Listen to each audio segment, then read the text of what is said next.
In the vast reaches of space exist objects and phenomena as bizarre as any science fiction writer's imagination. There are so many extremes in space that it's really hard for a human being here on planet Earth to imagine a lot of them.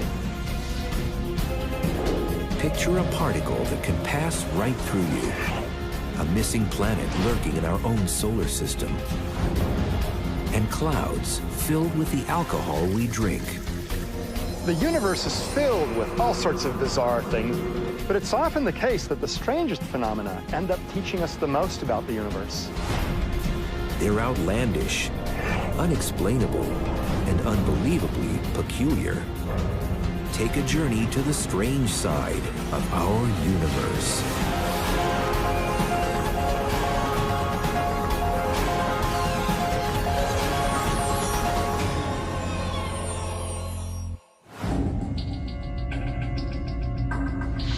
From our Milky Way galaxy to remote regions billions of light years away, space is jam-packed with really weird stuff. It's hard to comprehend some of the concepts and things that we find in outer space because they're so profoundly different from life on our own planet. The more we learn, the less we know. So there's a seemingly limitless supply of strange things about the universe that remain to be discovered. The universe is filled with objects and all sorts of mysterious phenomena that we still don't fully understand. Strange as it may seem, astronomers have discovered interstellar clouds actually filled with the same kind of alcohol found in beer.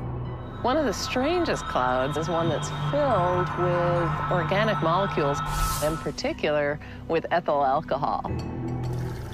Now that, of course, is the alcohol we drink. And so the idea that there could be this huge cosmic distillery is kind of a fun idea. But in fact, that's correct. Giant molecular clouds are enormous complexes of gas and dust. Some of them are up to 1,000 times the size of our own solar system. Their dense and sizable cores allow for the formation of complex molecules that can produce a cosmic cocktail.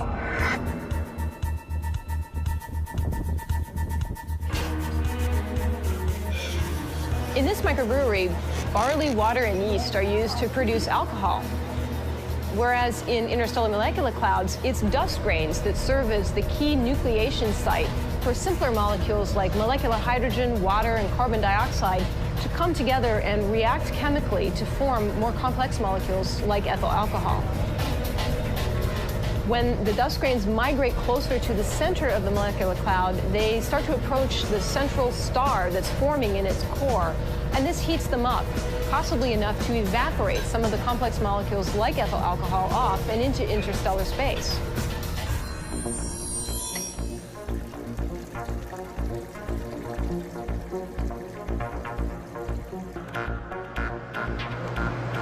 Thank you. Cheers. So just like this microbrewery, the dust grains in interstellar molecular clouds serve as meeting places where lonely molecules can form more complex molecules. The first alcohol cloud was detected in 1975. Since then, many more of these truly strange space clouds have been observed. The cloud G34.3, which resides in the constellation Aquila, is 1,000 times the diameter of our solar system.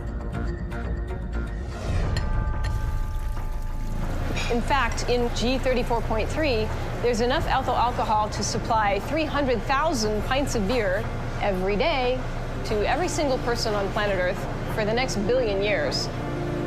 That'd be one heck of a party.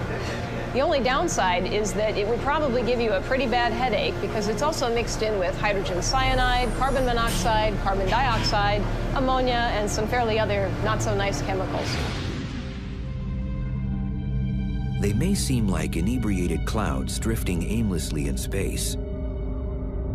Yet, as unbelievable as it may sound, these clouds eventually form multiple star systems, planets, and maybe even life.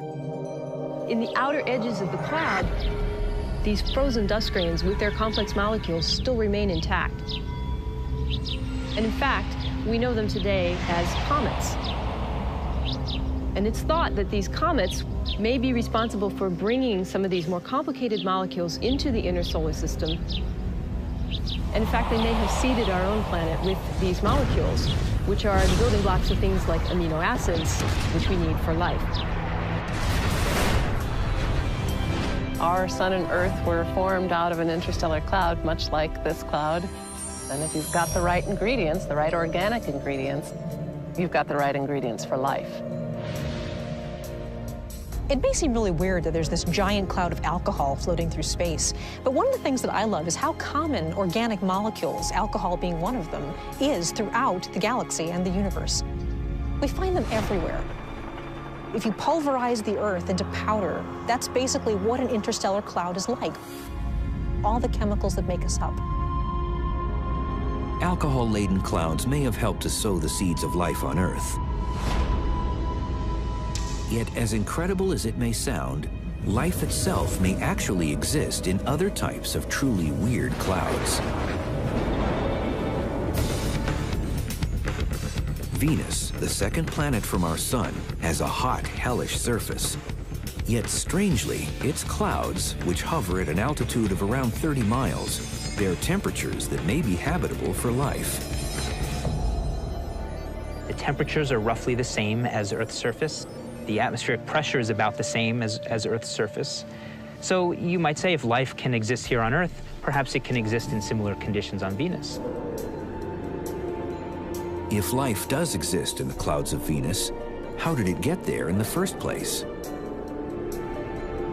It's thought that the atmosphere of Venus is the product of what's called a runaway greenhouse effect, where the buildup of carbon dioxide causes the temperature to rise at the surface, which, if there were any liquid oceans of water on Venus, they would have eventually boiled away and escaped into space. Then it may have migrated up to the upper, more hospitable layers of the atmosphere. Life as we know it needs water. The clouds of Venus contain water in the form of concentrated sulfuric acid. Here on Earth, scientists have found organisms called extremophiles that thrive in similar acidic liquids, such as the hot springs in Yellowstone National Park. So some have speculated that organisms could survive in the clouds of Venus, and they may have even evolved ways of making use of available ultraviolet light, much like plants use visible light for photosynthesis. You have a lot of chemistry going on in the clouds. You've got sulfurs and you've got hydrogen and other elements that are needed to harbor life and to sustain life. And those are abundant at those altitudes. So it's not inconceivable that life could survive or exist in the cloud layers of Venus. One method to test whether life could exist in the clouds of Venus is to examine the clouds above Earth. Measurements here on Earth, for example, capturing particles of cloud and examining them in the lab have shown that very small organisms and bacteria can actually survive just sort of floating through the atmosphere, being caught up on updrafts and just gusts of wind. And they can perhaps survive in the atmosphere for long periods of time. As an analogy, the same type of behavior might be occurring on Venus. So if there were life in the Venusian atmosphere, it might just be kind of flitting along for long periods of time. NASA may one day send a mission to Venus to find out if there's life in its clouds. But right now, scientists are keenly interested to learn whether another truly peculiar planet exists in our solar system, a mysterious planet that has yet to be discovered.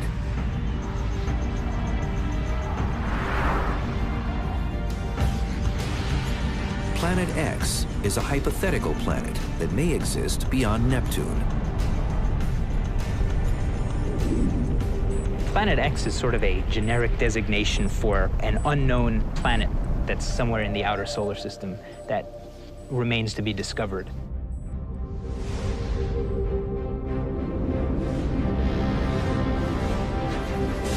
astronomers began to speculate there might be a missing planet when observing the Kuiper Belt, a repository for icy rocks beyond the orbit of Neptune. The outer edge of the Kuiper Belt is called the Kuiper Cliff, because the density of space rocks drops off steeply here.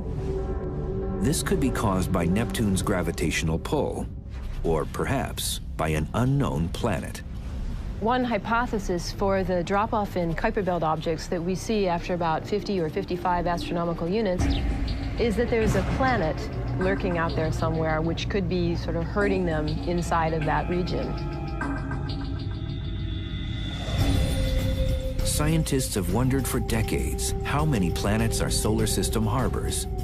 Is there really a Planet X? Originally, Pluto, when that was discovered, was designated as Planet X. More recently, there have been discoveries of other Kuiper Belt objects, things like Eris and Sedna, for example, that have been assigned the designation Planet X. There still remains to be the discovery of a very large object in the deep solar system. So there's sort of still this idea that a Planet X, or a mysterious hidden planet, is out in the solar system somewhere.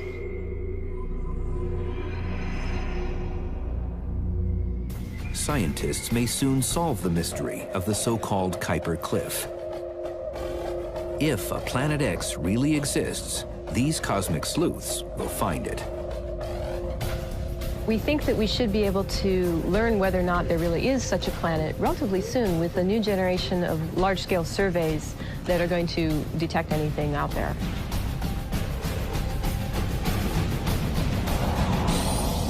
Planet X may or may not exist.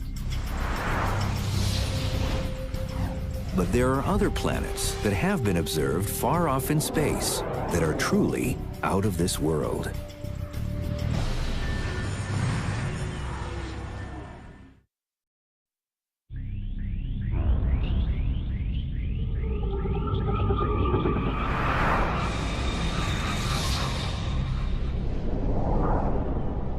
Our solar system contains some pretty unusual planets, but we're not alone. Sophisticated telescopes have now identified nearly 300 planets that are located well beyond our solar system. They're known as exoplanets. The most peculiar exoplanets are pulsar planets. Unlike most that orbit a star like our Sun, these planets orbit a fast-spinning neutron star called a pulsar, which emits a pulsing radio emission, much like a lighthouse. In the 1990s, scientists actually discovered a trio of pulsar planets about 900 light-years away, located in the constellation Virgo. If I had my say, they'd probably go down as the weirdest planets in the universe. And these planets are all very close in to the pulsar. Now, that's no place for a planet to exist. Nobody expected to find planets around these things because a pulsar, or a neutron star, is the remnant of a supernova explosion. This star has ripped itself apart in one of the most violent, chaotic explosions known in the universe. So what were planets doing there? This was a real surprise. There are 3 of these planets, and 2 of them are about 4 times the mass of the Earth, and the 3rd planet is about twice the mass of Earth's moon. So very small planets indeed. In fact, they orbit so close to their neutron star primary that they could actually fit within the orbit of Mercury. So they're very close in.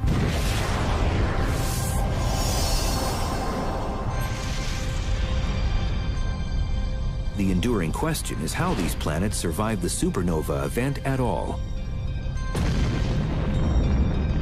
If the same thing happened to our Sun, the planets in the inner solar system would have been vaporized.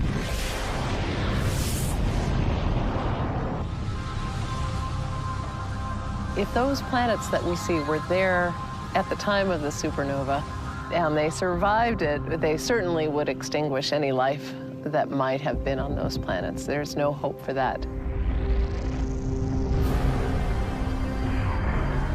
Just the power and the energy and the radiation environment of a supernova would make it pretty lethal to anything. If the three planets weren't orbiting the star at the time of the supernova explosion, then how did they get there?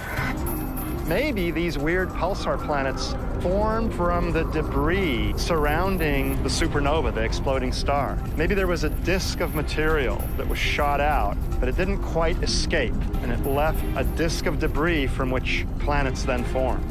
We don't really know how these weird pulsar planets formed.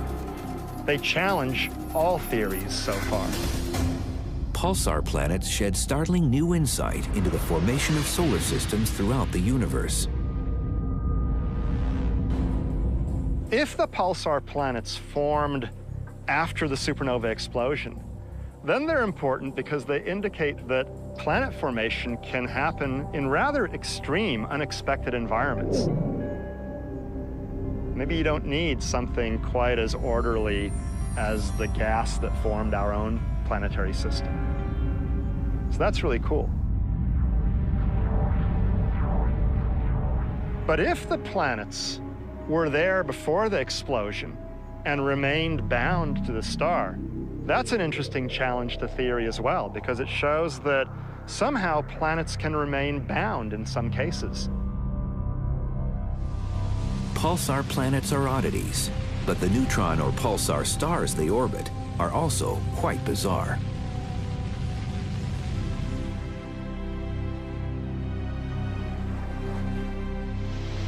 Neutron star material is incredibly dense. It has a very high mass per unit volume.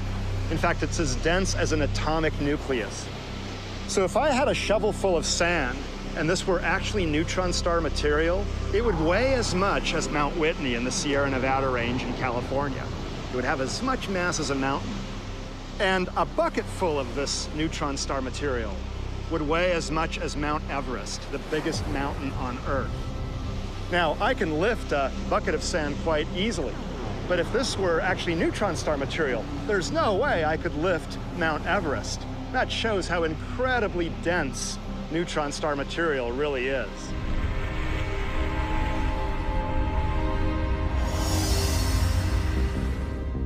There are two types of neutron stars. Pulsars that spin rapidly and emit beeping radio pulses, and magnetars that spin slower and emit energy from magnetism. Magnetars, which are much rarer than pulsars, have the strongest magnetic fields known in the universe. There aren't any places on Earth where you can find magnetic fields as strong as you find them in a magnetar. But there's kind of a parallel with this Tesla coil. The Tesla coil is originally experimented with by Nikola Tesla, who was trying to figure out how to provide electricity without having to wire homes, but actually provide electricity through the air. The Tesla coil has a big voltage difference, about 500,000 volts between the ball in the middle and the cage that surrounds it. And that gap is a release of energy that when the electrons fly through the air, it releases a tremendous amount of energy that you see in those sparks. A magnetar is kind of the same thing. It's a release of energy that you see in gamma rays and X-rays. Magnetars can release gigantic bursts of energy, not in a periodic way like a pulsar, but rather sort of at random. Something happens to the crust, like a starquake, and a bunch of magnetic fields come together and release a tremendous amount of energy, which gets turned into X-rays and gamma rays. Magnetars and pulsars are both strange stars, but scientists have discovered something even more bizarre. A star that acts like a pulsar and a magnetar. NASA's Rossi X-ray Timing Explorer has observed this unusual star ejecting 5 colossal outbursts of energy in the form of flares, which are characteristic of magnetars. They occurred 5 times between May and July of 2005. Each flare lasted less than a second, but released energy equivalent to tens of thousands of suns. There's been one case of a pulsar which went through several magnetar-like outbursts that require this much stronger magnetic field and some sort of a restructuring of the magnetic field that suddenly releases a lot more energy than a normal pulsar. So we have at least one case of a link or a missing link between pulsars and magnetars, a pulsar that later showed some magnetar phenomena. The pulsar-magnetar combo star is fairly young, less than 900 years old. So astronomers think neutron stars may begin their lives as magnetars, then settle down and become pulsars. It could be that many neutron stars that eventually become normal pulsars actually go through magnetar-like outbursts when they're very young, just a few hundred years old or 1,000 years old. That could be the critical link. We're seeing this one when it's much younger than most pulsars that we see. Some unusual stars exist in the cosmos. But there is equally odd small stuff in space. And recently, scientists have solved the mystery surrounding one of the most elusive things in the entire universe, a ghostly particle that passes through us every second of every day.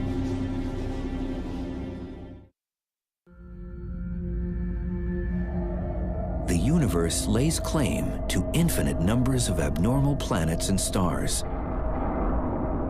At the same time, there are equally strange, small things in space. Human beings and most of the universe are made up of normal matter, which primarily consists of 4 fundamental particles. One is a ghost-like particle called a neutrino. Neutrinos would be my vote for some of the weirdest normal matter in the universe. At this very moment, every second, there are 50 trillion neutrinos actually coming from the sun that are passing through my body. And there are other neutrinos from other stars coming in different directions, right through the Earth. These things, by the trillions, are pouring into me every second, but we're completely unaware of them. They don't really interact with us at all. There's a funny little particle called a neutrino, Italian for little neutral one. It has very little mass, very small amount of matter, almost nothing. But it has energy, and it zips through space at close to the speed of light.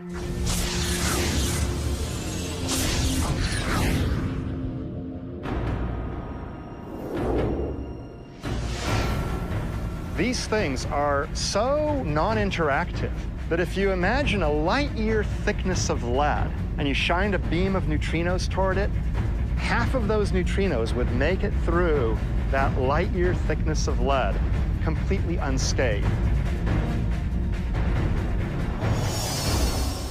Neutrinos are most commonly formed by nuclear reactions inside stars, including our sun.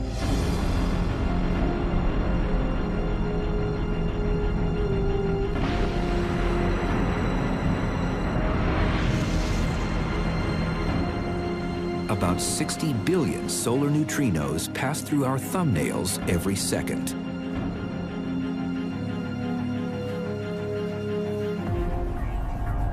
But there are other sources that create neutrinos. They are produced by nuclear reactors. There's some being produced by the radioactive decay of elements in the rock around us all the time. And there are others that are actually produced when cosmic rays slam into our atmosphere. And they hit the atmosphere literally with the force of a 100-mile-an-hour fastball.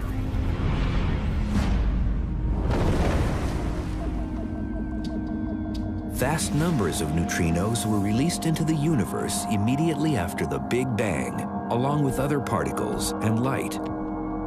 Humans are the descendants of this primordial soup.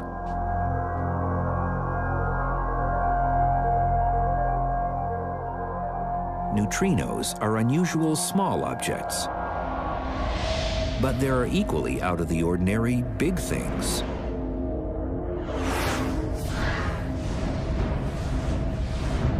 asteroids are the rocky leftovers from the formation of the solar system. These space rocks primarily orbit within the asteroid belt between Jupiter and Mars. Among the billions that inhabit the asteroid belt, there's one asteroid that's truly eccentric. One of the strangest asteroids is one called Tuatatis, and I guess it catches our attention a lot because it's odd. It's not perfectly round. It's kind of misshapen. It sort of looks like a bowling pin, elongated, like a bulge down here and then a narrow neck and then another bulge. Some have even said it's maybe two separate objects loosely connected. It's got a strange rotational period where it's sort of tumbling, kind of like a badly thrown football. It's not spinning along any of its primary axes. It's actually sort of spinning along all three, tumbling through space.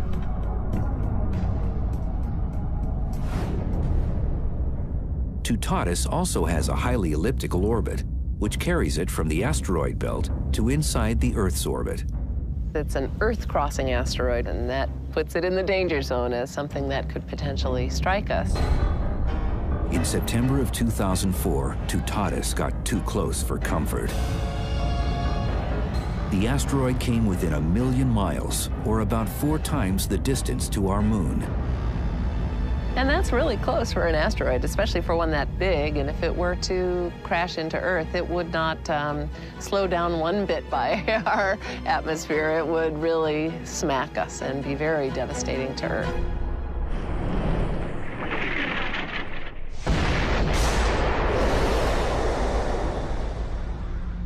The next near passage isn't until about the 26th century, so hundreds of years away. So we're in good shape with Tuatatis, but we have to keep an eye on it. Tuatatis is an irregular asteroid, but there are much bigger and stranger cosmic bodies that roam the universe. A moon, also known as a satellite, is a celestial body that orbits a planet, or a smaller object, such as a dwarf planet or asteroid. About 240 moons exist in our solar system alone. And yet, Earth's moon is the only satellite in the solar system that perfectly eclipses the sun.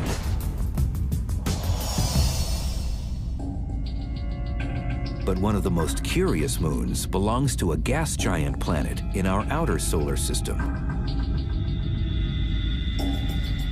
Miranda, one of Uranus's moons, is really a weird moon. It's very small. It's only about 290 miles across, so it would tuck neatly in the sort of New York to Washington corridor. But it is completely, you know, a mess. Miranda has been named the Frankenstein moon of our solar system because of its haphazard surface. The surface has all kinds of features and canyons and flows and cracks, and it looks like it's just been through the ringer, you know, that it's been through something. Even though it's only 290 miles across, it has canyons that are 12 miles deep. You know, by comparison, the Grand Canyon is about 280 miles long and is a mile deep or thereabouts. What makes Miranda one of the strangest moons in the solar system is that it looks as though it was assembled from the leftover bits of other moons and planets. It's got a dual nature about the surface. You've got certain regions that appear very flat, and then other locations that are very dynamic. Miranda puzzles astronomers because they don't know exactly how it was formed. One theory suggests that billions of years ago, the tiny moon may have been involved in a cosmic impact so immense that it broke into many icy and rocky pieces. These pieces could have melded back together in a hodgepodge of light and dark patterns and shapes. But an alternative hypothesis suggests that Miranda's surface is the result of faulting, when enormous stresses build and push large rock masses beyond their limit.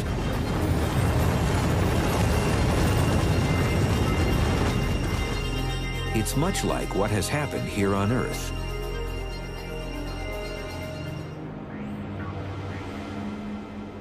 Vasquez rocks here in Southern California, what we see is the result of two plates on Earth's surface that are sort of pushing against each other, imparting a large amount of stress.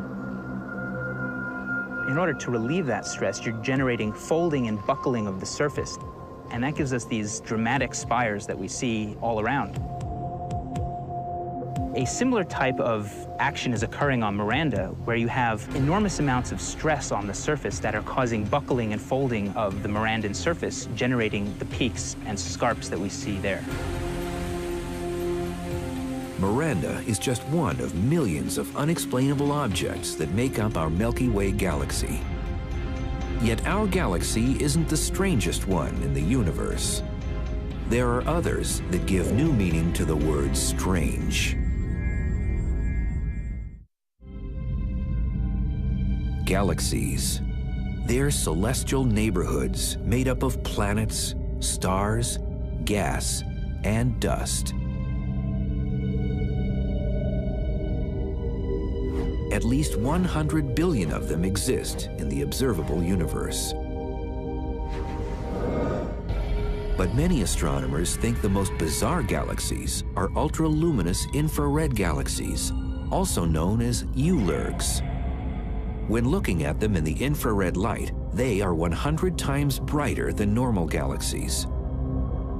So they are among the most luminous in the universe. The enormous amounts of energy being put out by these ultraluminous infrared galaxies are the result of huge bursts of star formation.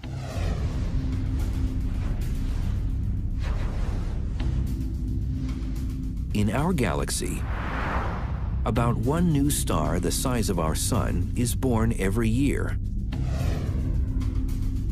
But in ULIRGs, about 100 new stars are formed yearly. Stars are formed out of interstellar gas, and they're surrounded by dust, and you can't really see the stars forming, but all of that energy heats up the dust, which in turn glows in infrared light. So you're seeing all of the energy of all of these generations of stars being absorbed and re-radiated in infrared from the dust in these galaxies. So it's like there's a shroud over the galaxies, but the shroud itself is glowing really, really brightly. ULIRGs were first discovered in the early 1980s, when the infrared astronomical satellite known as IRAS picked up galaxies that are extremely bright at infrared wavelengths, 1 trillion times more powerful than our sun. One of the most luminous ULIRGs has been identified as F15307+3252. It's located 7 billion light-years away in the constellation Boötes. The numbers in those names refer to the direction, the coordinates in the sky where you can find the object. This one is very bright, very, relatively speaking, distant, and is a very exciting find because there's just so much star formation going on in it. You want to understand, why is that the case? How did it happen? What triggered this enormous amount of star formation that we're seeing? One hypothesis has been that these galaxies are very active because they're the product of either mergers or near misses with other galaxies. When one galaxy passes close by another or actually hits it, you can have compression of a large amount of gas, which can set off huge waves of star formation, or can very efficiently funnel gas into the central black hole, causing a lot of heat to be produced in the surrounding accretion disk. But this is still an active area of research right now as to exactly why this process happens to make these unusual galaxies.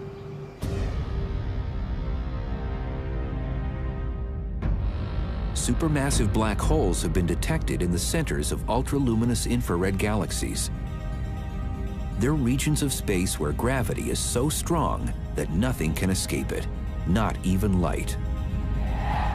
But there's an even stranger breed of black holes that may also exist. Miniature black holes are hypothetical objects smaller than atomic nuclei. Unlike their stellar mass and supermassive black hole cousins, mini black holes have never been observed. But many scientists believe that they do exist. Mini black holes are probably nothing unusual. There's probably one right here in front of my nose right now, and one here and one here. We're probably surrounded by them. Mini black holes might be primordial leftovers from the Big Bang. The explosion could have squeezed concentrations of matter to form black holes too small to be seen with a microscope. And the smaller the black hole, the faster it loses mass. So if you had a little tiny black hole, like the mass of a mountain, that was created shortly after the Big Bang, then right about now, 14 billion years later, it will have evaporated so much that the remaining stuff will evaporate in a colossal explosion. Just bam!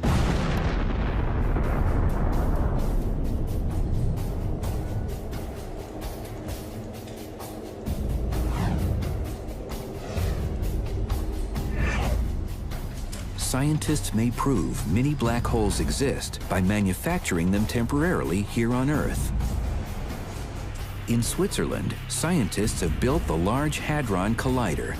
It's a particle accelerator, hopefully capable of slamming subatomic particles together to replicate the energies that existed less than a second after the Big Bang.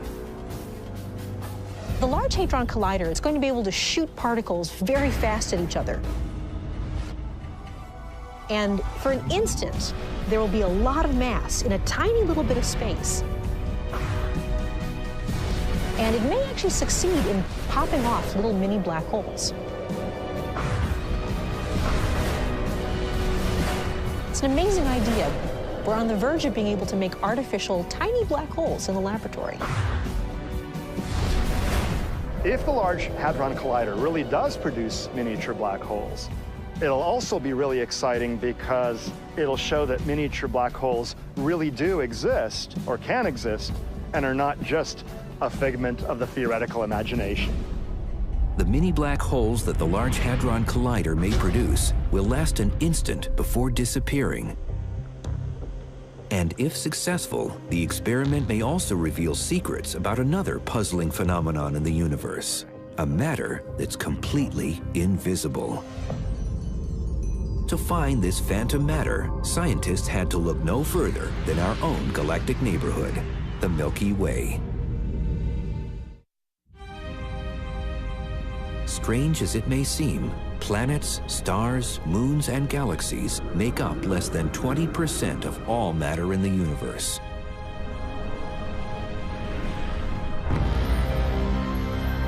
The rest is made up of dark matter, a form of matter we can't see, but exists everywhere.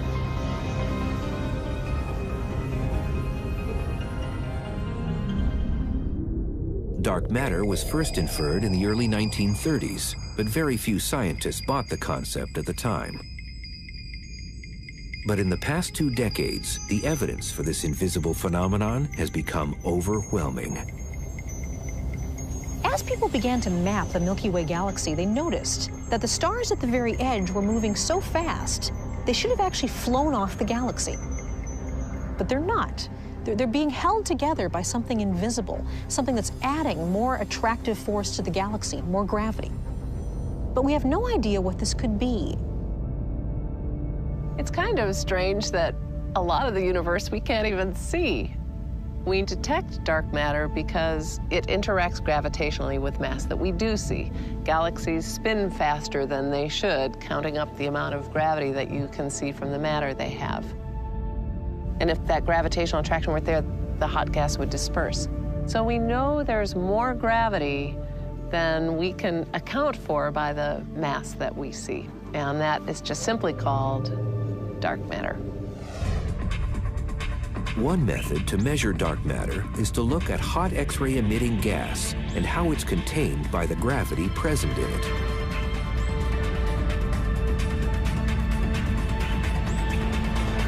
Another way is to look at something called gravitational lensing. Gravitational lensing is caused when we see a very distant galaxy behind a foreground galaxy, and the light from the distant one is bent as it goes around the nearer galaxy. That's kind of an odd idea, light actually bending in a lens that's really just formed by space itself. Gravity makes that distortion in space.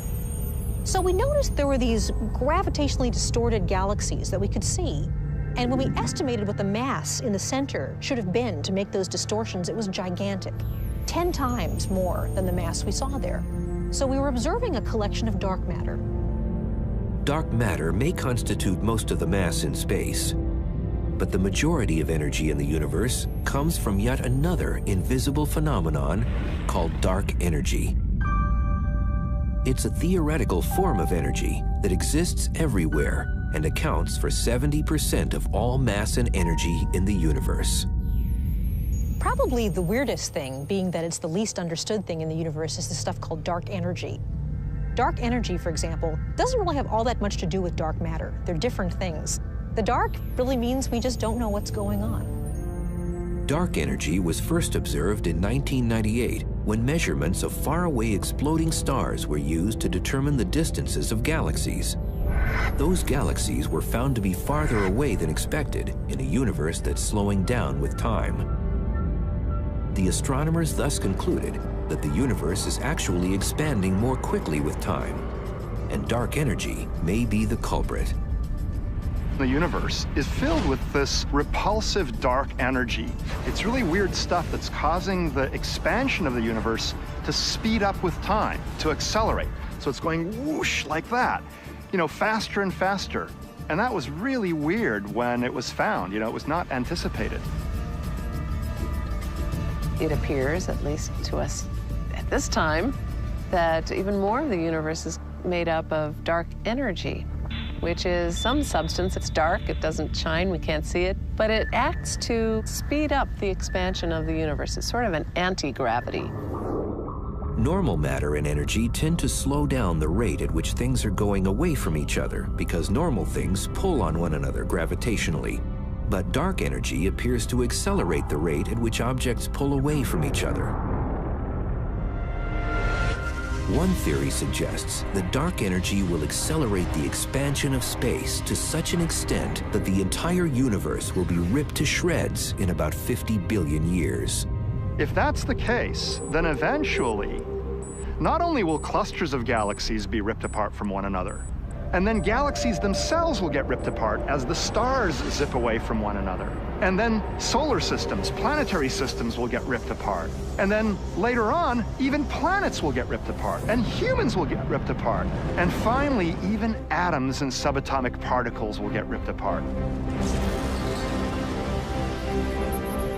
The universe is full of odd and interesting things. But the most peculiar thing in the universe may exist in our own backyard. By far and away, the strangest thing, in my opinion, in the universe is Earth. And I live here, and I know something about it. What a crazy place this is, a rocky planet near a star with all this green stuff that takes sunlight and turns it into food. That's strange, but, you know, to others, there's nothing particularly peculiar because it's home. I'd say the strangest things in outer space are human beings.